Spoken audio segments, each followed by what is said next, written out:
Hi, everybody, and welcome back to the Rom-Com Love Podcast. I'm Catherine. I'm Brennan. And we are so thrilled today to have writer, executive producer, and co-creator of When Hope Calls and When Calls the Heart, Brian Bird, with us today. Hi guys, so glad to be with you. Thank you. Yeah, you actually got the opportunity to speak at Brennan's church last month. And so you guys had a brief encounter there to chat. And Yes, I'm actually yes. more excited to hear about what you covered during that time too.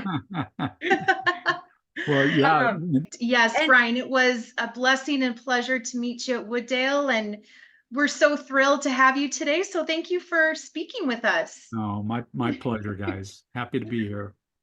well, I wanted to start out with first a huge congratulations because this is the week that we find out that the Hardy's family reunion. Well, I mean, I think we pretty much knew it was going to be sold out in a matter of seconds, but you definitely had that the drawings and everything is kind of closing on that. So this is, if I'm not mistaken, this is the biggest call you've had for tickets. Yes, yes. This is I believe this is number Okay. 8 or 9. I've lost track. My wife Patty is the ringmaster of that circus, and so she's hard at work with all of our volunteers putting it together. But we had a better response than ever this year, and the the frustrating part for us is that we don't have a venue that has more seats.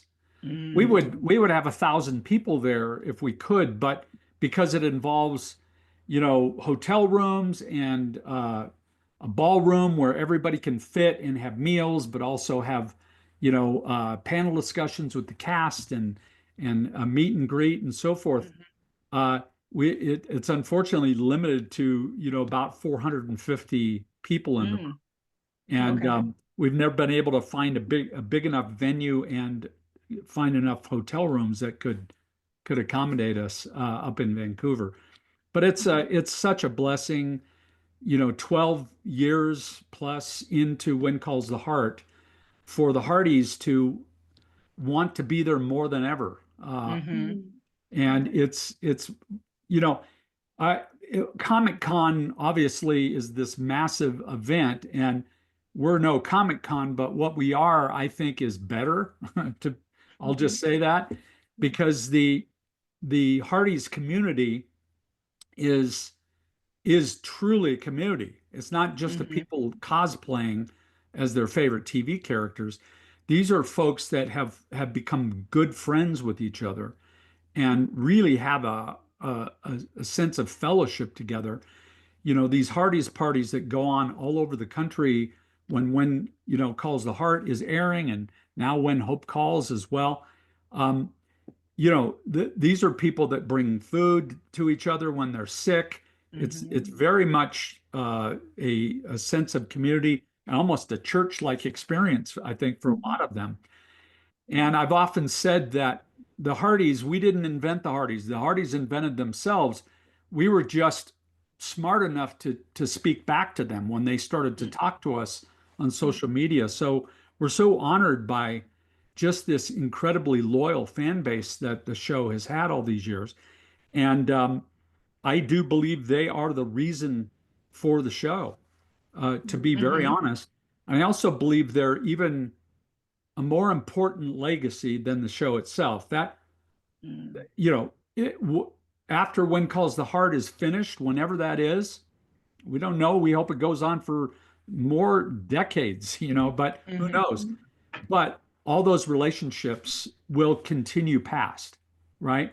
Long after the show has finished airing, it's at least in its original episodes.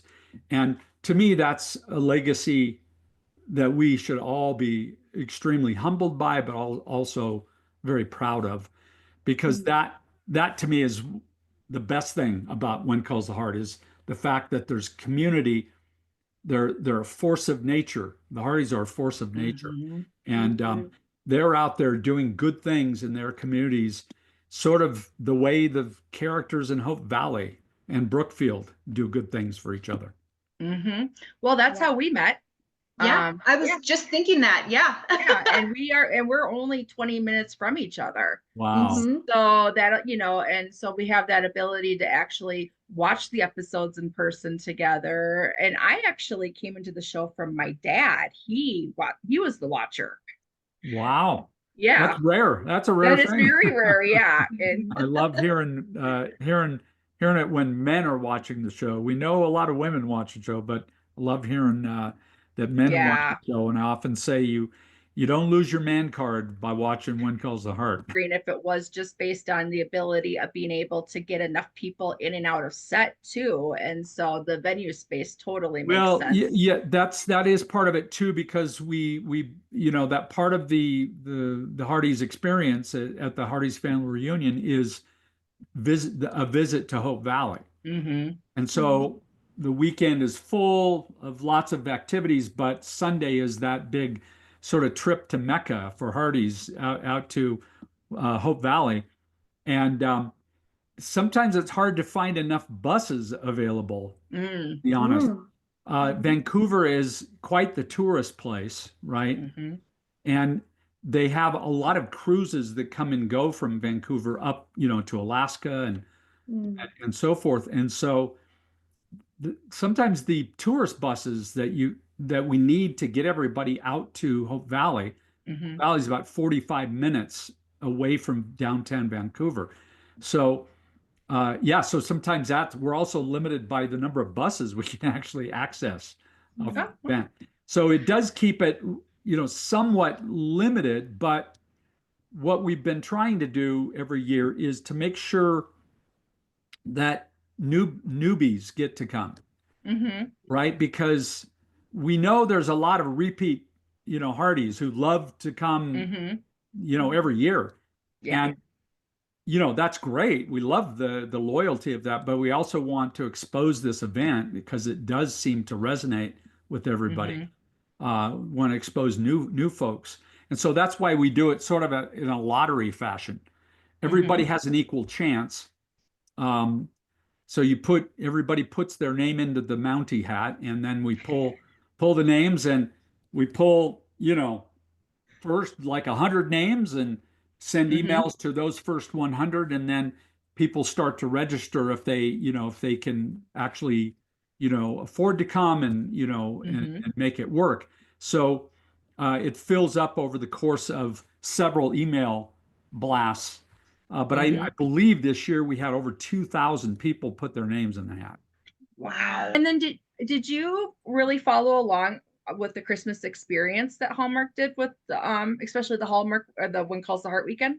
Yes, I didn't get to go. I was invited, but I couldn't go from a Mhm. schedule standpoint, but it looked like a fabulous experience for people. And Mm-hmm.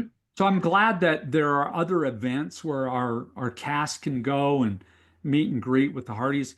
If it was only the Hardys reunion, it would be kind of very limited once a year Mm-hmm. to just the people that could get there. And so that does extend the opportunity to other people in other parts of the country who can get to Kansas City. And I believe Mm-hmm. they're doing it again this year. Hallmark is going to do another round of the Christmas experience. Yes. And They are, we yes. find out in June who's Okay, coming. Yes. great. So I love it. yeah, no, and definitely highly recommend it. And I will say that so we were weekend 3 Mhm. and we sat in the hallways a lot and visited with each other because that's just what this community does. And we're like, Mhm. we're not missing our front row seat. And so we're all having just good times, like 2 or 3 hours before the panels. And one of the security or event managers came up to us and he goes, "This weekend is so unlike any other weekend we've had here yet."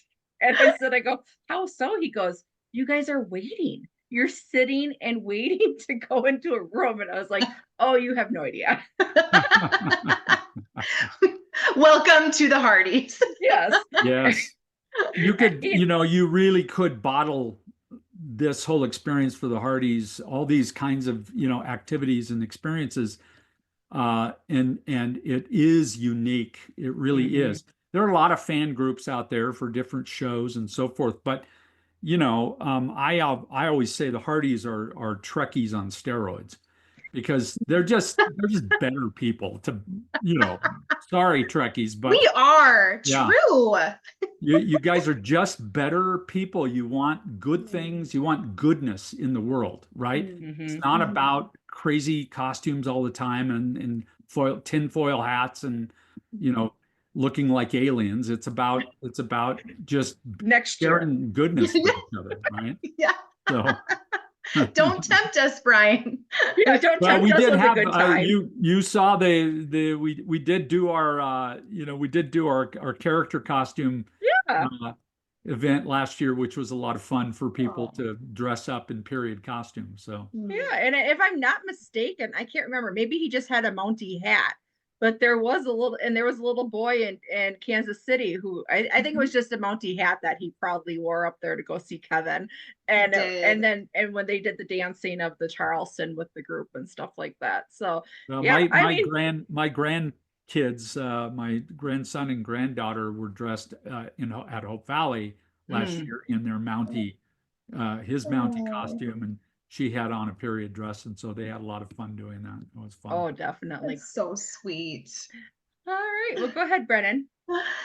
Well, Brian, I also just want to say I'm personally so thankful for When Calls the Heart, and it's been such a blessing in my life, just personally, and just the opportunities it's given me just to do this and meeting forever friends like Catherine. She truly has become a sister to me, and we have a group of friends where we're like family, and it's all because of When Calls the Heart. And now we're getting to enjoy When Hope Calls and other projects. But so I guess just thank you again for creating the show that brought us all together and giving us the opportunity to have these experiences, and getting to meet the cast and actually talk with them was so incredible. And so we are just so thankful, and there's even more coming. But let's just chat a little bit more about season 12 of When Calls the Heart. Okay. Can you share your top 3 standout moments or storylines from the season in Hope Valley?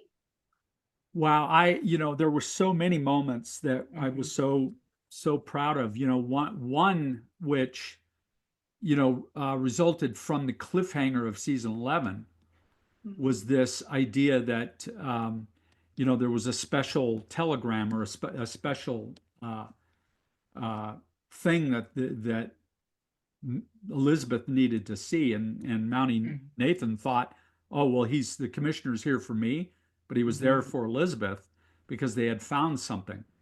And so we open up season 12 on this medal that Jack, her deceased husband, had gotten way back in season 5 for his heroism.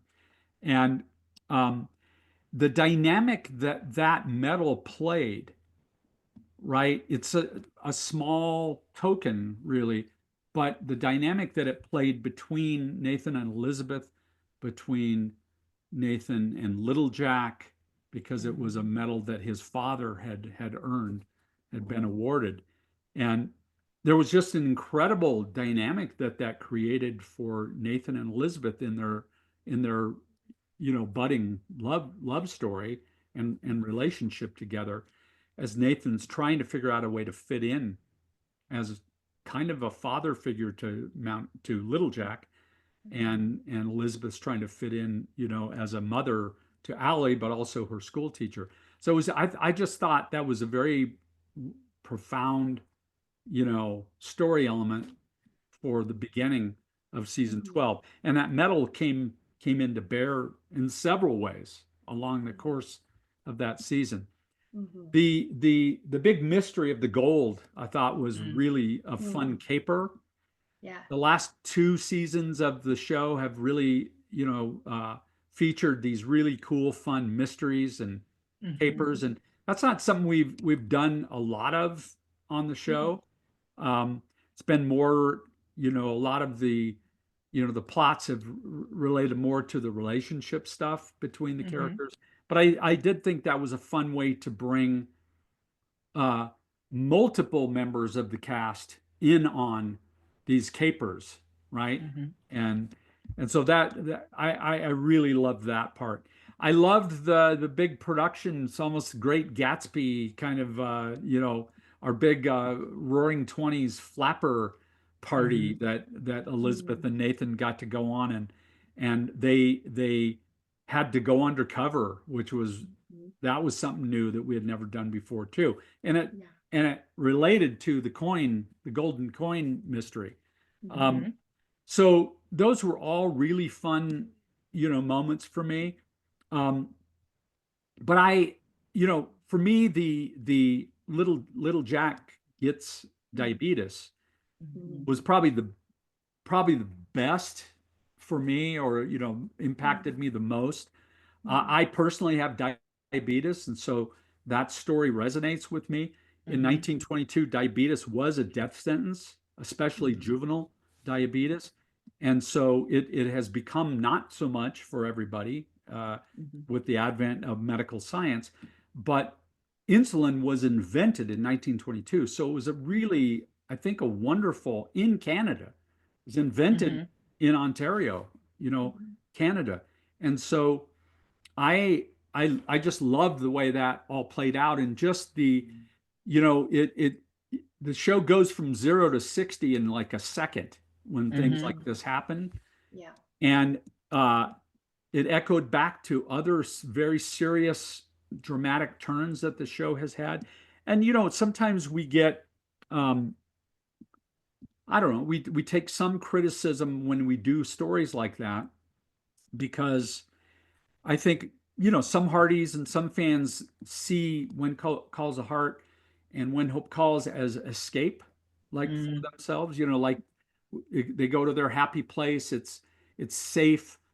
Mhm. It's aspirational. They can just enjoy it. They can love, laugh and maybe have a tear or two. But if life gets too real, Mhm. sometimes they don't like it. Um, Mhm. I say too bad, personally. Mhm. I don't apologize for those stories, because it's not fantasy. It's We're trying to do stories that are relatable for all of us. And the Mhm. last time I checked, we're all going to be in the hospital sometime, some way. Last time I checked, and we're Mhm. all going to go out of town in a box someday. Yeah. Mhm. So, Yep. and that's not something we want to dwell on, or you know, be morose about, or be depressed about. But it is part of life. Sickness comes to all of us in one way or another. It's the great equalizer. And if it didn't ever happen on a television show, it would just be fantasy. And Mhm. I'm not saying that some fantasy is not okay. Like, that's fun to just have the aspirational aspect of it, and the romance and the fun and the laughs. But every once in a while we need to touch on universal themes that all the audience members, because it is 1920s, right? We live Mhm. in the 2020s, right? Mhm. Mhm. But the storytelling needs to be universal for now. Like, those issues that these characters are going through need to resonate with things that we all feel and go through. Mhm. So Mhm. it's a long way of answering your question, Brennan, but it's what I believe about the best that the show can be. Um, Mhm. that moment when Nathan comes walking out of the thicket with little Jack in his arms, having Mhm. collapsed, and the PTSD that Elizabeth might have been feeling in that moment because of what Mhm. happened to her now deceased husband in season 5. Mhm. uh, it it was palpable for the audience. Mhm. It was Yeah. palpable for those actors. They're such fine actors, and I'm Mhm. so honored and proud of them and to work with them. Uh, Very important moment for the audience Mhm. too, right? Whether they Mhm. like it or not, it's you know we don't want to just give people what they want.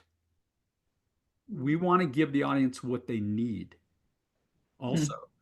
And I'm not arrogant to say that, because I'm a human being. I know what I need too, right? Mhm. So I'm not like projecting, oh, I'm, like arrogantly saying, well, I know what everybody needs. I actually do because Mhm. I'm a human too, right? Mhm. So anyway, that's my long-winded answer there for you. I hope that Mhm. is, Well, and I will clarifies. say, for me, and when I watched it with my dad, I just watched. Like I didn't watch. I really wasn't invested. I was like, oh, like I know who the characters were. There wasn't anything that really. I mean, I was there, I was present with it, but it wasn't like I want this, I want that, kind of thing. I was enjoying it the way he did, where he was just like, I'm just watching this. I'm like, okay. And so, but in it, and I've told this actually, and to Kevin too, was the what made me all of a sudden just like see, like really like focus on Nathan specifically and just in his journey in general was I am there was this, in one scene I saw myself, Mm, and you don't, sometimes you just don't, like, or and I've been the person who's been in the hospital plenty of times where I have had to turn off shows because like, oh, that's too close to that time when I was in the MRI yes. machine. So you get both ways, but it, like, well, it might have been that immediate sting, it also helped me maybe dig in a little bit more to me in a way that I probably wouldn't have had I not seen Yeah. that specific part on screen. Right. Mm. So Right. yeah. Right. And I Yeah. know life is hard for, for people. Has, I've had hard things in my life, that Hmm. we all go through the same challenges, no matter who we are, so these kinds of stories are equalizers for us in my opinion. Hmm. Mm. And so so I don't like to live in dark places myself, and I don't like to watch content that is constantly, putting me into a corner and Mm. challenging me. Um, but sometimes it's good, and we can grow through that, right? We can get Mm. better. But Hmm. if we're constantly trying to hide from reality, that's also not great. Yep. Mm. My humble opinion. Mhm. So do you, well, fingers crossed, and I actually have no doubt that there'll be plenty of seasons to come because there's so many stories to tell, but we seem to be kind of, and I know that has got so many components to it, but we seem to be stuck on the magic of 12 episodes. Do you ever see a time where, because of the stories and the community and the multi-generational, where we're now having the stories like Allie and Oliver, and then little Jack's got his own story. So there's so much to tell. Do you see and hope for a time where we could maybe expand to, I don't know, I'm gonna go with 16. Well, let me just answer it this way. We would do it in a heartbeat Okay. Mm. Mhm. if they asked us to. Mm. So, my career goes back quite a long ways, Hmm. working in film and TV. And so I was part of, several shows that would do 24 episodes a season, Hmm. right? Big network shows. The the streaming uh, paradigm has shifted. Like with all these original content streamers that have come into being, there are more than 100 original programming content providers now in the US, at least in the US, and thousands around the world. So when you count all the cable channels and the network channels and the streamers, right? So the the economic reality is that the media pie used to be divided into four slices, four or five slices Hmm. back in the day, right? ABC, NBC, Oh, yeah. CBS, Fox. At Hmm. one point, the CW, which was a combination of CBS and Warner Brothers, there was a separate channel there. And now the pie has been fractured into 100 pieces, and the pie is aggregately much bigger than it ever was, but the slices are very thin, very small. And so the resources inside of each of those slices is smaller now, Mm. right? Even the big networks are doing more short order kind of series. Yeah. right? 12, That's true. 16, sometimes 24 for the big franchises, Law and Order and different. But and when I did Touched by an Angel, 24 episodes a year, Yeah. right? That was the standard. We would work for 9 months on those shows, building those 24 episodes. Now with the streaming kind of wars happening and all of the content providers, they've gone to a much more of a short order, anywhere from 6 to 12 episodes. That's 12 is kind of the highest you get now, like on some of these streamers and cable. Oh, The networks are still doing 16, 24 on certain shows, but a lot are in the 8 episode. Oh, that's true. So we're category. very blessed then. Right. Our running joke is always like, we ride at dawn, just tell us who we ride to. And so we won't ride at dawn for this then. Honestly, No. you are welcome to hit up Hallmark Channel and Great American Family. I'm not afraid to tell you to go tell them, or more. We will happily say yes to that. It's really the economics. It's what they can afford. There's also also a little bit about supply and demand going on, right? If you limit the supply, it keeps the demand strong, because if we go through 12 episodes, 12 weeks of watching When Calls the Heart, now the Hardys are going, like, they're having withdrawals for like, oh, it's real, right? So real. Totally. And so, but that's also kind of positive too, right? Because it keeps them buzzing all year long. It keeps them excited and anticipating the new season. And so there's a certain part of that makes sense. And so, but I think we would still get the same impact with 16 too. Yeah, it's never going to be enough. That's a great way to put it. It's never going to be enough for the Hardys. We love it that much. Yes. So yeah, I guess, but yeah, there's just, when you think about it, you're just like, as long as they don't, like, I'll say this for, like for Netflix, for like Bridgerton, which of course is not the same basis, but they're one of their biggest sellers. It's like when you're like, oh, don't make me wait years, and then you are waiting years. So we at least get we get the next fill within I mean, the longest I think has been 15 months, if I'm not mistaken. Yeah, and that's because the network has the volition, and it's at their discretion when they air the show. This last year they bumped us way up to January. I know, we got spoiled. That was such a treat. Yes, right after the Christmas extravaganza, countdown to Christmas, and all of a sudden everything was on a complete high. Yeah, and we will, and they've even bumped us all the way to summertime, in the past. So, which, in our opinion is, not that, it's they can do whatever they want. They order the show, we provide it. They get to air it whenever it makes the most sense to them. But I actually think it makes the most sense to put your highest rated thing on at the time when, the biggest audience is available. In summertime, people are on vacation, right? Yep. It does have, it's no matter what, we're going to run into competition, no matter what. So when airing in January, all of a sudden we start to run into these award shows, the Emmys, the Oscars, the Grammys, SAG Awards, all these different award shows that tend to sort of steal the thunder on Sunday nights. And then we run into football playoffs, and we run into March Madness, college basketball playoffs. So it's tricky no matter where they put us. We just have to, we have to face up to these competitors and tell them, hey, we're going to win. We're going to beat you somehow. It's pretty hard to do it. NASCAR and NFL playoffs, though. They're sort of the monsters in town. So funny.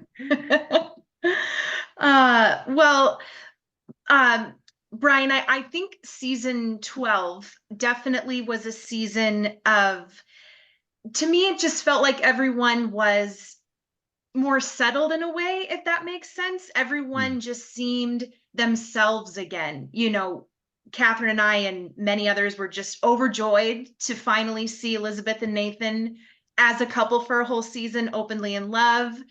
And it was so wonderful to see Lucas with his memory back, you know, just being governor and doing his thing and forming some new relationships. Yes.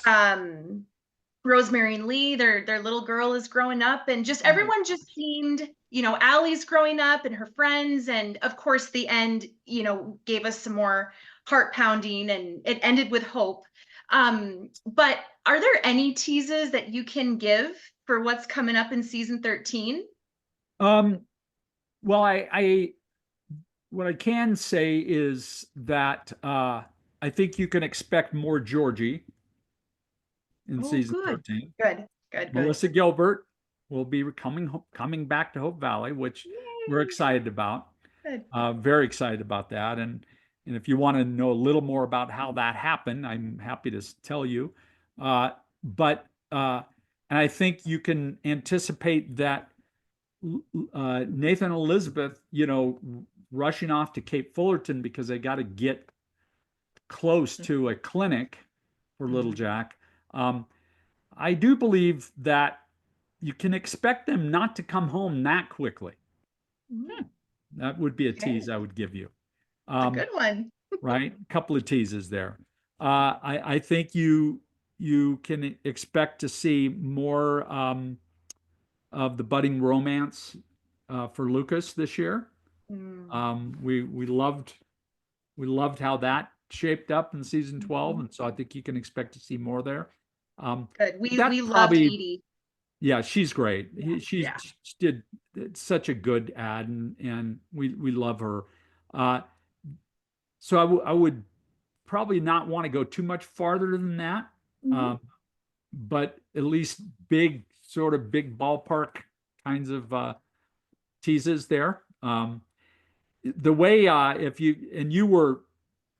guys were at the reunion, so you know that you know how Melissa Gilbert came to be, you know, on When Calls the Heart.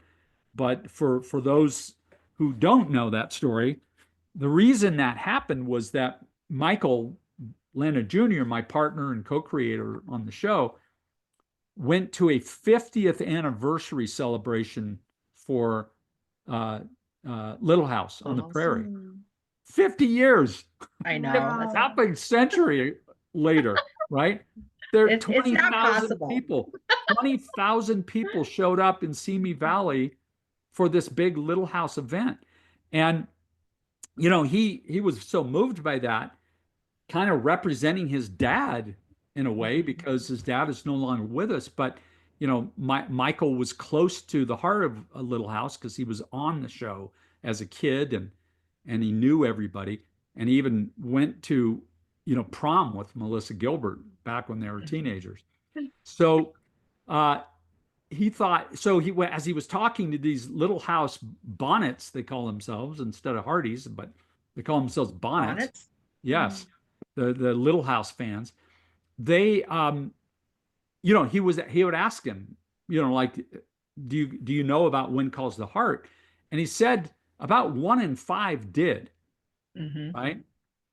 But that seemed lame to him. Like, how come more don't? Like, no, like When Calls the Heart. It's a fair question. Right. And so we started talking, and I said, well, what if, you know, do you think you could bring one of the cast members to Hope Valley? And he goes, let me work on that. Well, that's how it happened. Okay. And he went to Melissa and said, would you consider joining the cast for just even a couple episodes as a guest star? And she said, yes, I would love that. And because we thought that might bridge some of those Little House fans to come over, you know, who didn't know. And so, and it worked. It worked great. So yeah, we're gonna have Georgie back. Oh, well. Plus, you can't end with a giant kiss like she had with Jack Wagner and you know Bill Avery and let it go there. Like, how can you just end on that? So exactly. You can't. No. And I'm sure you saw the things where like it's Laura Ingalls in Frisco. yes. You know, like, in what universe? We're like, Yes, exactly.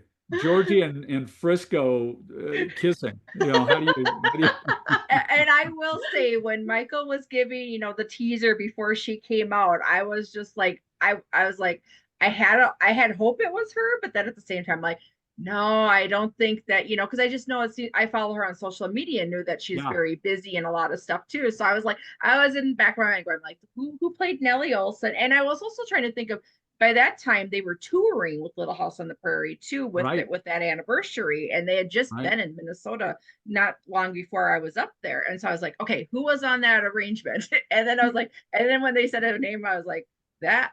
So you completely blew the lid off the roof, or the roof That off was a the lot of building in that fun one. that was a lot of fun for the Hardys that came, because it was a complete surprise that here comes Melissa Gilbert, Laura Ingalls Wilder onto our stage to have a meet and greet with them and have Michael interview her. And it was, we planned that, well in advance, obviously, because we wanted to get her there. And she was actually filming that week, so it was kind of perfectly timed out for her to be there. And Yes. so, but Michael, she invited Michael to prom like all those years ago. So she had to say yes to this, because that would not have been fair. You She owe owed me, and him. you just don't know She why. owed him. She owed Michael a favor.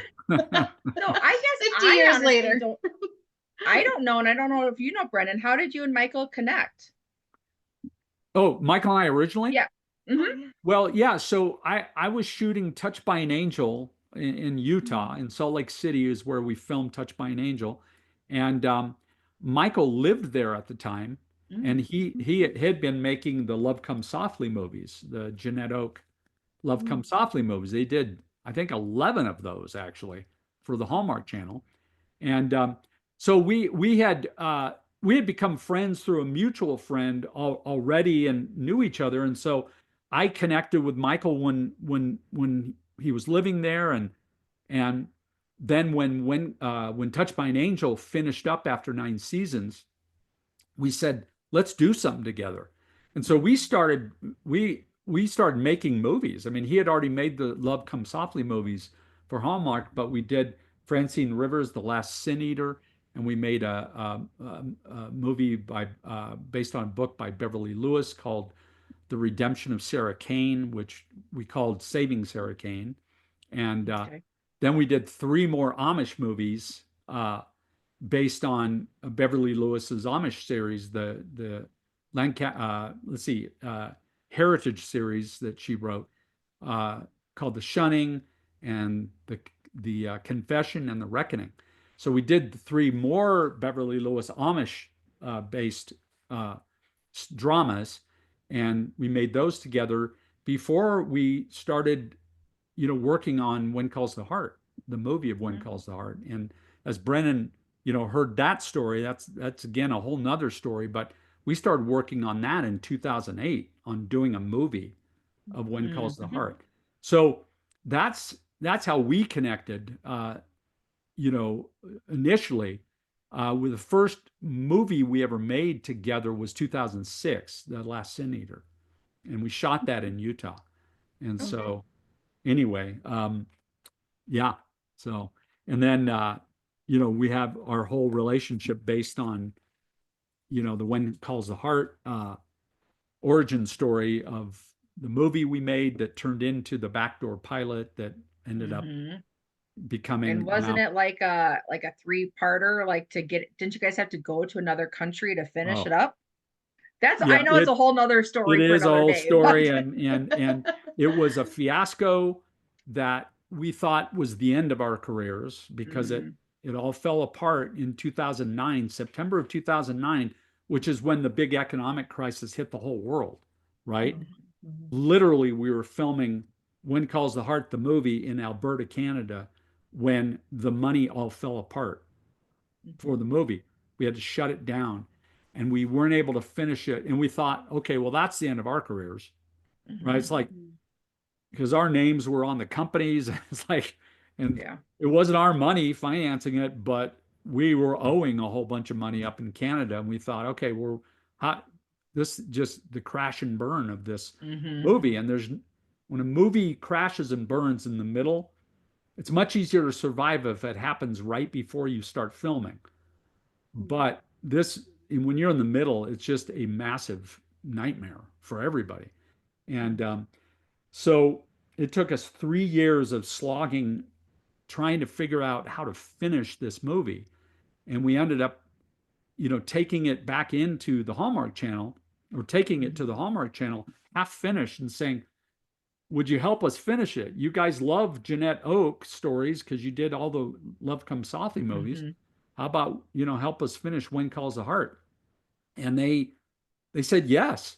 But it was like 3 years after the fiasco. So, we had to patch it up because it's the kids had all grown up like that we had filmed, right? So it's not, it's not as easy as just saying yes. I mean, it was required a lot of creativity and next time we'll talk more in more detail about that. But this is the big headline from it. Fiasco in 2009. Rescue operation in 2012 and 13. In 2009, Hallmark was not making TV series. In 2012 and 13, they were considering doing series, right? So we happen to finish When Calls the Heart at a time when they're considering series, and it did so well for them as a movie, it became a pilot, basically a backdoor pilot for a series. And after they aired it and it did so well, and they focus group tested it and people loved it, they said, hey, we're thinking about doing series. Would you want to do 6 episodes? So it took us all that time of going through the wilderness on that, not understanding why we were, why God had allowed that to happen to us. But God's timing was different than ours. And now it has become, we've done 150 episodes of When Calls the Heart. And so much bigger than you would ever imagine. Season 13, we could have never envisioned that happening. We also could never have envisioned the Hardys, the wave of fans that would come our way. I could never have envisioned me being on a podcast with you talking about this, right? It was just a big nightmare back then. But so what really truly in my career was the worst thing that had happened to me turned into the best thing that has happened to me. So I have a better testimony than anybody in my business, in my opinion, about, from failure to success on something and never giving up on something, and how God has a different plan, but you've got to be patient. You got to wait for his timing on things. We wouldn't have known that if we had just given up after the fiasco, which we honestly were very tempted to do, right? Just walk away from the whole thing. And, so, it's a great story to tell everybody. Like it, because it's not just about people working in the film business or TV business. Right. This is a lesson that anybody can learn, that can, they can gain insight, spiritual, personal insight from. And so I love telling the story because it's not about Hollywood people. This is about all of us. If God calls you to something, you don't give up. Even when it looks impossible, you have to chip away at the impossibility every day until it becomes possible. So yeah, that alone is its own Bible. You could definitely just do a virtual Bible study with that story too. So absolutely. Yeah. So well, as we move into a little bit of When Hope Calls, so did you see that Cindy had talked a little bit about what she would like to see in a crossover for When Hope Calls and When Calls the Heart? I missed that. I heard about it, but I missed seeing it live. Well, I figured since you were coming on after that had happened, and I know once again there's a lot of things in play in there. Yes. and Kevin has come on. Do you think there's a world where it maybe could happen again where we get some crossover? Yeah, here, it's a tricky question for me to answer right after I've told you that, you have to never give up on the impossible, right? Yeah. So, but there are some barriers that are just a no, and we have to accept that. well, yeah, I mean, this was a Hallmark show originally, Mhm. right? And they chose not to continue with it. It was a planted spin-off. The Mhm. show got born in Hope Valley, right? In one of the Christmas movies that we did. So, and we had some of our When Calls the Heart, Hope Valley cast members cross over into Brookfield because they're conceivably only a day's ride away from each other, right? Even though they're filmed across the country from each other. North Bay, Canada, and British Columbia, where we, the two edges of the country. So the trick of it is that the reboot of the show is happening at a rival place, a rival network. I don't buy into rival. I could care less about the rivalry. That's not my business. My business is I'll make content for whoever wants it. And it's not just me. I'm just one small part of these shows. We have a whole group of people. Alfonso has done a great job. Alfonso Moreno, creating and being the showrunner of When Hope Calls. And I'm just a huge cheerleader for what he's doing and give him my 2 cents. But he's the brain trust behind it. So, so we'll make the show for anybody, like whoever wants it. Come on, let's do it. We'll just meet in the middle, underneath the tent. I can't mediate between two different rival networks that are competing with each other. They want to steal each other's audience. These folks, because it's how do you survive in this economy unless you can grow your audience, and that's a fair. It's just the truth. So. I love both places. I'll make content for both. I have made content for both places. We made a movie, Little Women's Christmas, for a Great American Family this last Christmas time. So, I'm honored to work with all of them. But so that's the trick, is that now they're, when they were on the same network, it's easier to cross over, right? And it would be cool if we could. What we say is they are sister shows, even though they're on rival, networks. They're all part of the Jeanette Oaks storytelling universe. They're unified in our minds. They're not rival shows. In fact, Great American Family chose to hold When Hope Calls would have been ready earlier, but they chose to keep it and let it start airing right after season 12 of When Calls the Heart finished, so that the Hardys could just go from one to the next and not feel like they were going to miss out. So they are part of the same storytelling universe. In our minds, they're all linked deeply, and we would love to cross people back and forth if we can. When Great American Family has their own big cast of stars that go on their movies, right? Well, you saw some of them come over into When Hope Calls this year, right? Guest starring Jesse Hutch and Trevor Donovan, guest starring.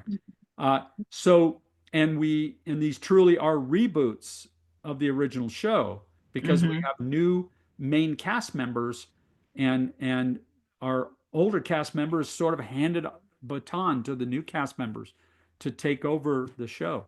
So anyway, I hope that answers your question. It's the best answer I could give, I think. So, the answer is fund it and watch it on the B-roll in the background, because it might not air on the network or anything, or just do fan fiction. That's the answer. Yes, the fans should make their hopes heard at all these places, right? We the way it works in TV, well, in most of our business, is that the network is the patron. right? They're the patron of the show. We make the show for them. We license it to them for a number of years, whatever that is negotiated, and then they get to air it on their network. We still are the makers of the show, and so the network can be anybody. Truly, like, Yeah. order the show, we'll make it for you. Right? That's how it works. It's like if you go to Walmart and you find a product that you love there, that's not made by Walmart. It's made by another company that you're just buying it at Walmart. Well, Hallmark and Great American Family are Walmart and Target, if you think of it that way. And we're on their shelves for the public to participate in. And that's a really good analogy, Brian. That's a they are really the good retail, analogy. right? They're the retail stores where you watch or the show. We're the wholesalers. We're the makers, the manufacturers. Well, it honestly boggled my mind. Like in my mind, I can never imagine this, but this is how a lot of them happen, is that you make movies without a place for it to go.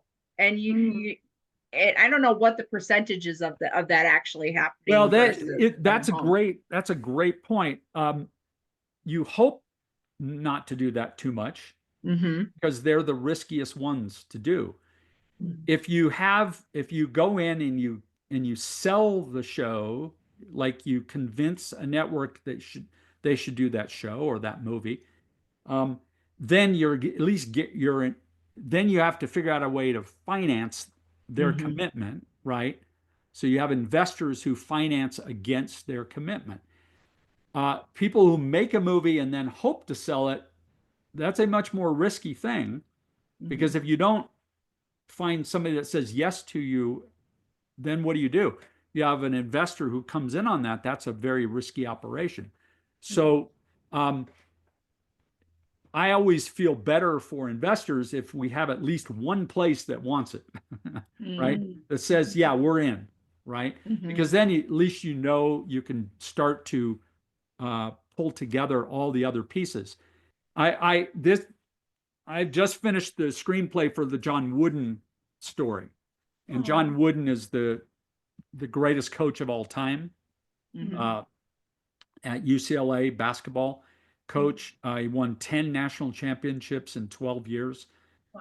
And nobody's ever come close to that or will ever come close. He is the GOAT of coaching. Just finished the screenplay. A whole bunch of people are going to be seeing this script all at once. And we're hoping for like multiple people to want in, because then we can choose the best scenario, for it. But it's rare when that happens. And sometimes, and I've done this too, I've made movies that have not had a buyer yet, where we've had an investor who says, I believe in it enough, I believe in your track record and all that you've done, so we're going to go with it. We made our first couple of rom-coms that way, and then we got a sale on them because we delivered good films. Back 3-4 years ago, on the uplifting TV, up TV, they bought in on 3 of our 4. Then Great American Family took the last one. So, but I've also sold to Hallmark before. But those first 2 for Up, we didn't have a deal with Up. So it was a bit hairy, like to go, okay, we're going to make this without having a deal in place. God provided, because helped us. We had His favor, and we made decent movies, and people wanted them. Absolutely, we want them too. Well, we really did have a treat this year with season 12 airing earlier, and then When Hope Calls season 2 airing right after. That really was so special. Like you said, Brian, a way for Hardys to then become hopefuls and kind of watch it all together was a blessing and a treat for us. And we had lots of curiosity and glances and some sparks between two potential couples on both When Calls and When Hope Calls. Yes. We had Lucas and Edie, Wyatt and Hannah. So from your years in the entertainment industry and now in the rom-com genre, what is it about a slow burn trope that makes it such a magic story to tell? You know, I think what we've learned, you know, and Alfonso has used this acronym many times, and I love it. I've co-opted it. I use it too now. He uses the acronym of HER, HER, Mhm. humor, emotion, and romance. Right. Ooh. So every show, every movie, every idea that's going to live in this space needs to have plenty of her. Now I've added an O to the end, right? Mm. Humor, emotion, romance, and optimism, Ooh. right? Yeah. And I use that because it spells hero for one, and her is part of hero. Mhm. So there's plenty of her in hero.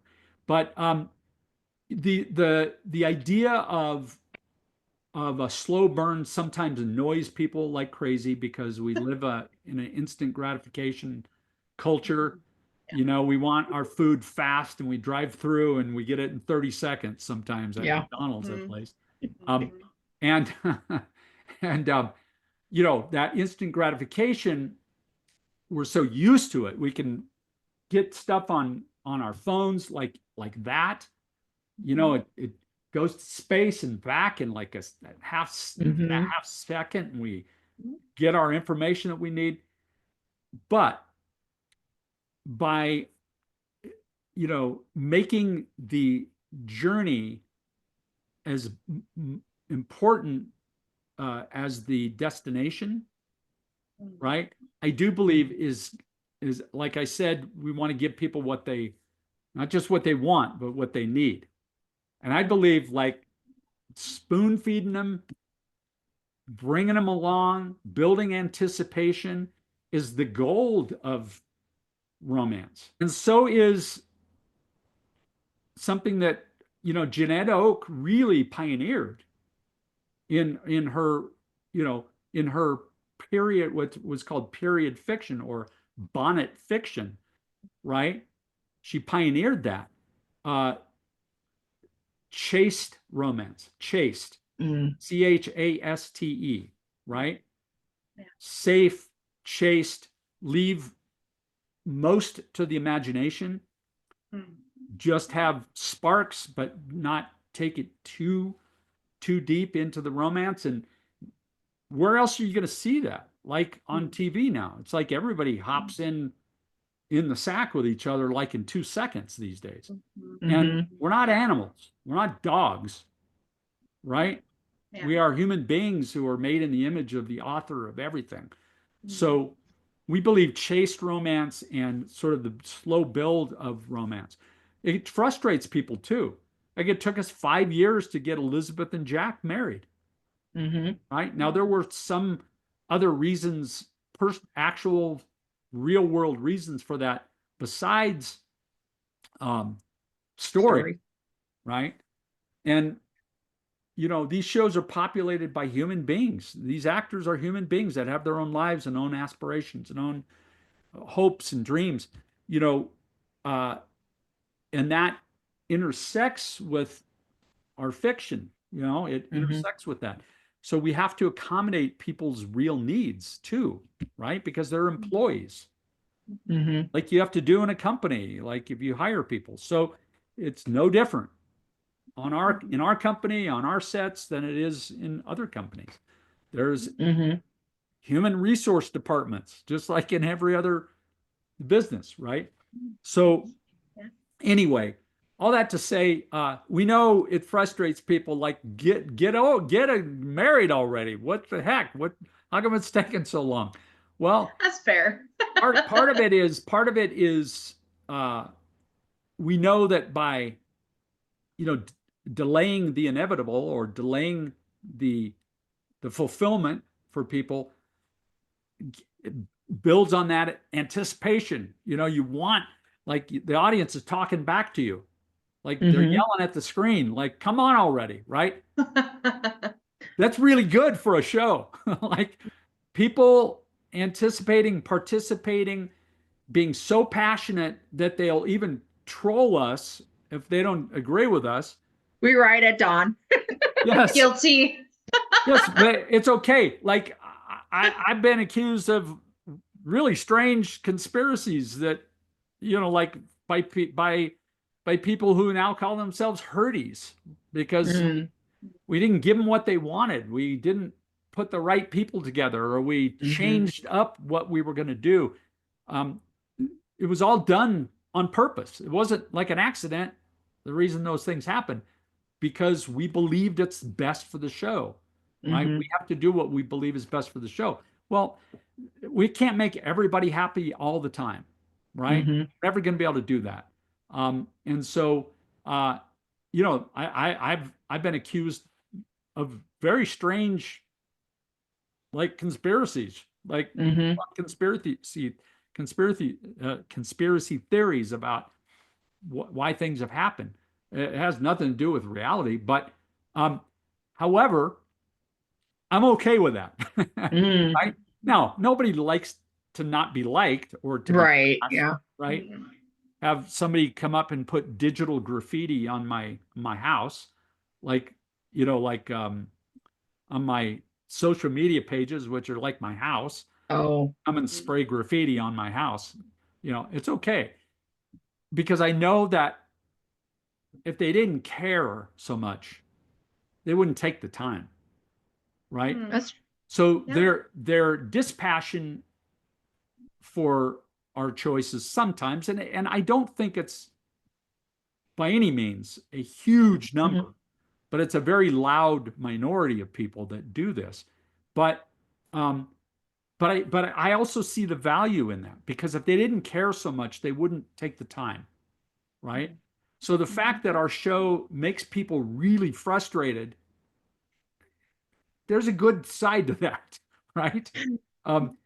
Because it also pleases way more people. Are so happy, right? Exactly. And it is fun, even for, you know, us on social media. We get to have fun challenges and edits and create wish lists of what we want for the next season. And it's just more of that interaction and building that community with each other. And then if something does happen that we wanted, well, that's just a bonus.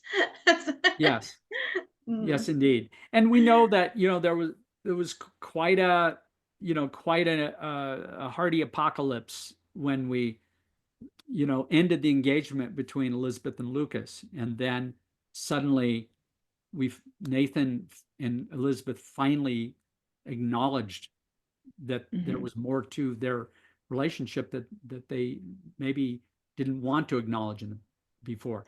And I've always been about that red jacket, right? That's what the premise of the show was. It's the red jacket is, you know, symbolically Prince Charming, right?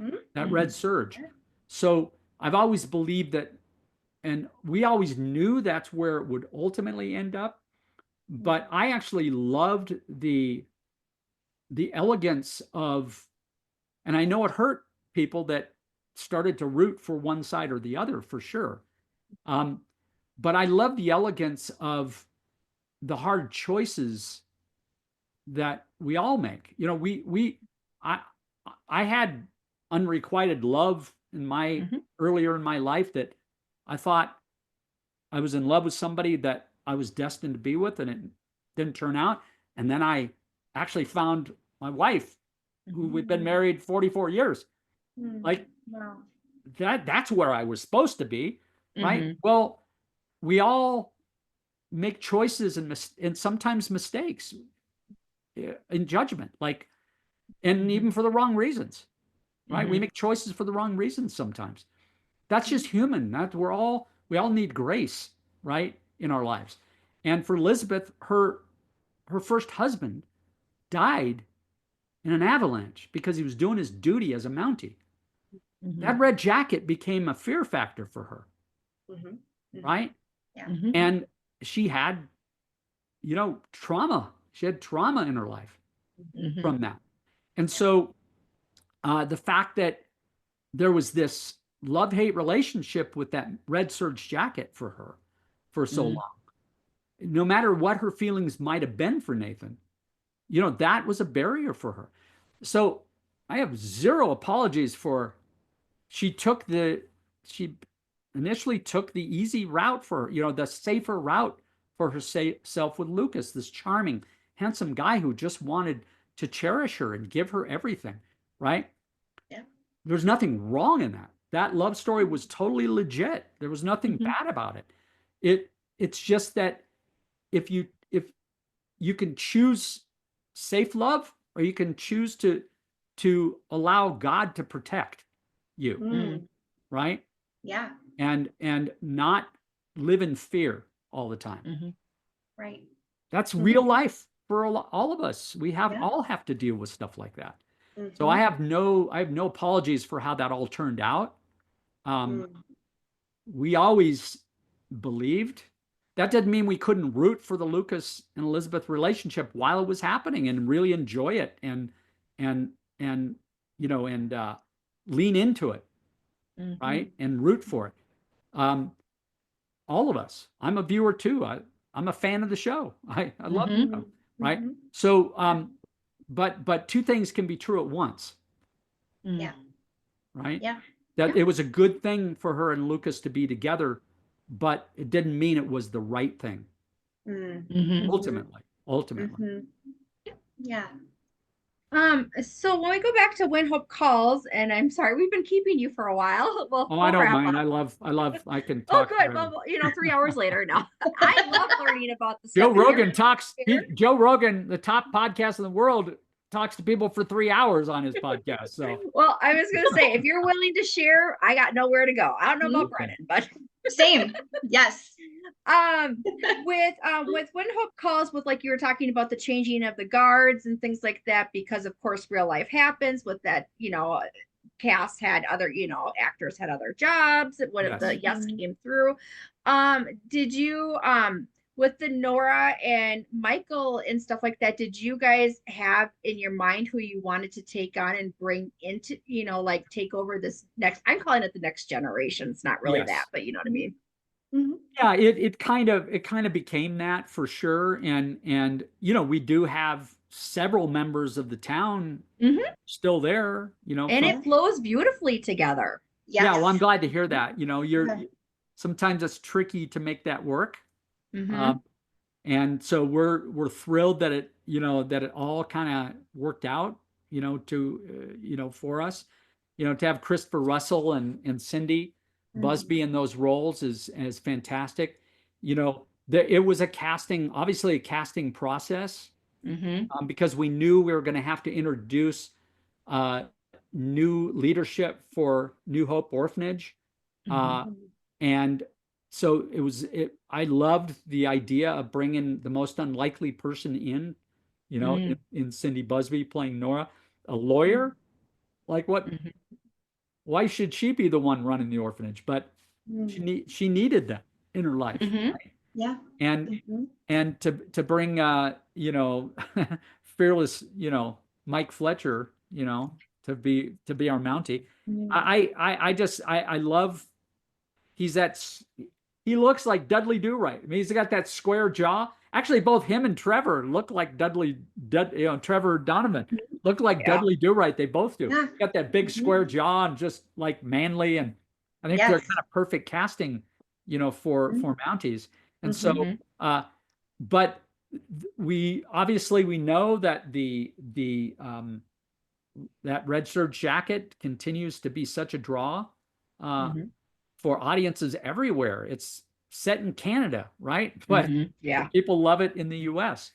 And so yeah, so I'm really happy with how that all turned out. It was kind of an experiment, right? Because we didn't know the audience would accept it.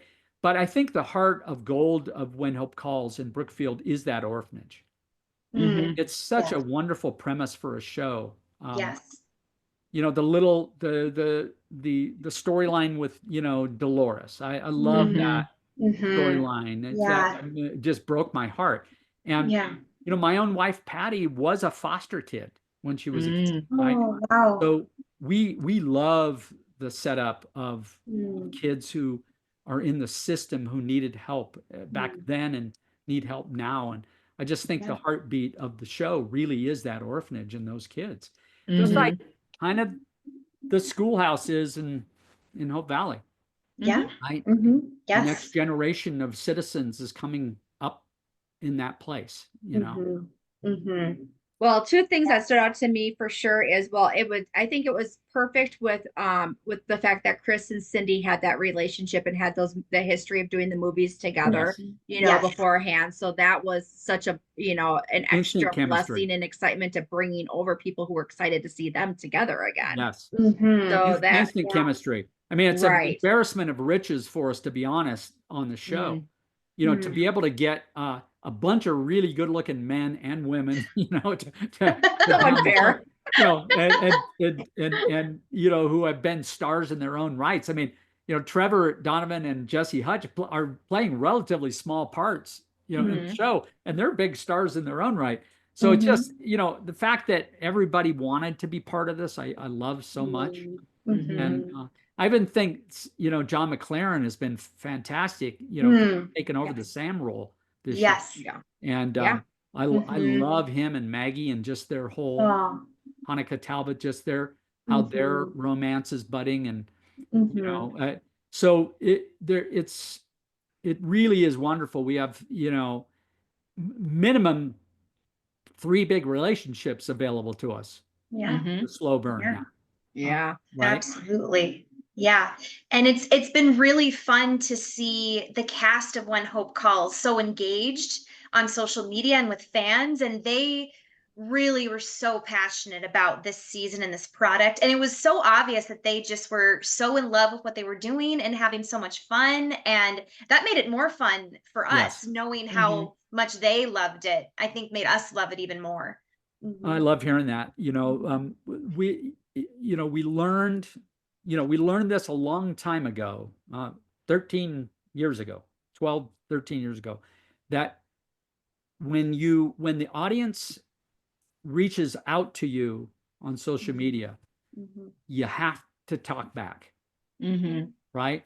And it really was new to us because social media was relatively a new thing back in 2011, 2012. I mean, you know, Facebook had been around for a number of years, but Twitter and all of that stuff was relatively new.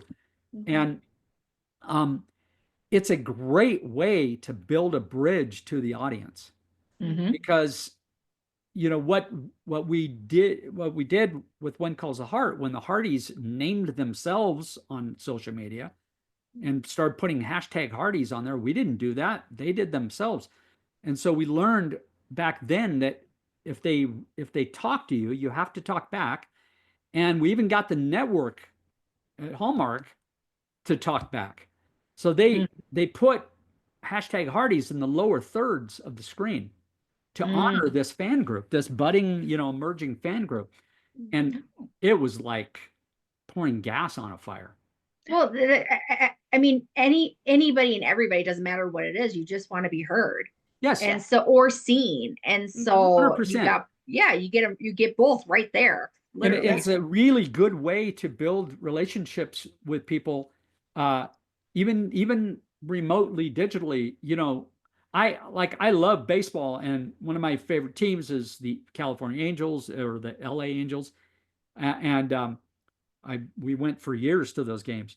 And one of the relief pitchers on the Angels years ago, like, he responded to my tweet about him. It like made my day. Like I was like running around the house. Hey, look at this. He talked back to me. Right. Yes. Right. Yeah. So I know that it means a lot to people to be responded to. Right? Sure does. And it makes this big, what feels like a big distance, you know, get a lot smaller for people. And so I think we've all learned, you know, over the years that it's really hard to break through the noise. You know, you build a show, there's 1,000 other shows competing for the same bandwidth, the same attention span that you are. How do you you break through all that digital noise out there, right? And so that you can, you know, be successful with what you're doing, so you can build an audience around what you're trying to do. I think this is how you do it. You have to be accessible. You have to have events. You have to bring people to Vancouver and let them meet your actors and get FaceTime and be part of the whole experience. Go out and see the sets. I think you have to do it. If When Hope Calls continues, you know, that was my question. well, we're hoping. We don't know yet. We haven't heard yet. I do know that it was their #1 show. It's their #1 show on Great American Pureflix too. It's awesome. like taken off over there. It's the ratings that, as much as we're able to tell, have been sort of they're in the top tier of the ratings they get for their movies and so forth. So I do think, you know, if I were them, I would order it again. Where is Brookfield located at? Where's the set located? Is it far from it's far from a big city, correct? It's in North Bay, Ontario. So it's the northern part of the Ontario province. Okay. Okay. Up by one of the big lakes there. And so the way you get there is you fly to Toronto, and then you have to either drive for a couple of hours, about 3 hours, 3.5 hours to get to North Bay, or you can take a commuter plane to North Bay. Okay. And so, or, you know, but sometimes the commuter planes only are a couple a day to get there. Yeah. So it's a little bit out of the way. And as opposed to, you know, Hope Valley is in yeah. Well, I was already planning the Hopefuls reunion. Yeah, well, look, we're not unaware of that, and we would love, if the show continues, we would love to start a Hopeful, right? The logistics are going to be a little bit more difficult than Vancouver, though. They are. It would definitely be trickier to get there, but it's a cool town. It's you know, Brookfield is built on it's similar to what our situation is with Hope Valley. It's built on a big actual working ranch and farm. Oh, wow. Same thing for Brookfield, is built on a big piece of property, which is a ranch. Those cattle that you see in the show, which I really think is very cool. We don't have that in Hope Valley, but those are the cattle on that ranch. Oh, it's a working ranch, and so that's so sweet. They get to be extras there. Oh, that was fun seeing all of them in the finale. I thought, oh, this is cool. Yes, me too. I love that too. Yes. Well, yeah, let's talk about Home for Harmony, correct? Yeah, Home to Harmony. Yeah. Oh, okay. Yeah. Yeah. And then love to. Yeah, and then your funding, because I will say that I talked with Jen Lindley too. She's doing a lot of GoFunding for walk-on roles and stuff for her movies, which I just think was genius. Yeah, well, here's the story of Home to Harmony. So Michael and I and our buddy Ken Lezepnik, who was one of my colleagues on Touched by an Angel, and Ken also wrote a couple of episodes in season 1 of When Calls the Heart. It's based on a book series by a Quaker pastor in Indiana. His name is Philip Gulley, and they're just delightful books. And a Quaker pastor, wrote books about a Quaker pastor, right? They're fictional, but in this kind of quirky small town full of really interesting people. And we've always loved the books because they've won humor awards, so there's lots of humor in them. But there's also lots of fun, quirky characters in this quirky small town. And so it has all the feels of any of these shows. When Hope Calls, When Calls the Heart, has all the vibes. It's set it's set contemporary, so it's not period, but it still feels a little period because it's small town Indiana, right? It's the heartland of America. And so it's about Pastor Sam Gardner, who has 2 kids, and his wife has passed away, and he grew up in this little town of Harmony, Indiana, but he left like a bullet leaves a gun when he was after high school, because he wanted to be a rock star. He had all the hair. He's had his own band. He toured around in a van with his buddies. And like he was just a like the people in the town don't have high regard for him because he was this wannabe rock star, like, you know, who knocked around town and kind of a rebel. He went to New York to chase his fame, got married, decided to settle down, went to seminary, became a pastor, right? With all the long hair. and then his wife passed away, and he has his 2 kids, and he gets called by his boyhood church to come home to Harmony and pastor his boyhood church in this little town that never had any respect for him. His parents are still there, so and he refalls in love with his high school sweetheart, right, in season 1, Dina.